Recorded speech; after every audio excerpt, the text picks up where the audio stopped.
Je vous remercie, Madame Battistel. Monsieur Prudhomme, vous avez la parole pour 2 minutes.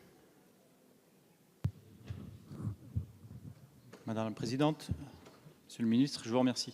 Nous voterons également pour la motion de renvoi en commission de ce projet de loi finance parce que, pour les mêmes raisons, c'est un projet qui est injuste, on l'a déjà largement signifié. Alors, pour revenir sur cette interpellation, tout à l'heure, au moment où on votait la loi de programmation de la députée En Marche, qui nous parlait des inégalités, savoir si on était pour ou contre les inégalités.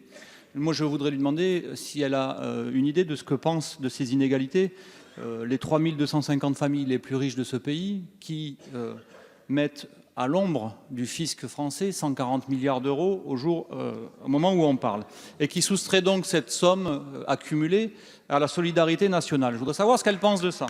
Je voudrais savoir aussi ce qu'elle pense de ce barème de ces 5 tranches d'impôts, impôts dégressifs, puisque les plus modestes sont imposés à hauteur de 14% et les plus aisés, c'est au moins 2 fois moins.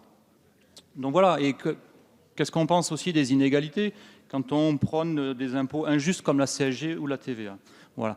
Je voulais aussi réagir sur le collègue qui raillait tout à l'heure les ONG que citait mon collègue Fabien Roussel, en disant mais c'est pas les ONG qui font le budget. Effectivement, lui c'est plutôt du côté des banquiers qui prend ses sources. Mais je voudrais quand même lui rappeler que malgré tout, toutes les ONG, monsieur, ne sont pas unanimes. J'en connais une qui se félicite de ce budget.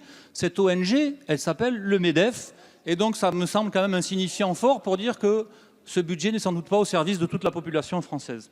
Et puisque nous sommes dans ces insupportables ONG qui se permettent de donner un avis sur ce projet de loi de finances, j'en citerai une autre qui s'appelle le FMI et qui constate enfin que votre politique, qui n'a rien de nouveau ni d'audacieux, produit toujours les mêmes effets, le creusement des inégalités. Je vous remercie.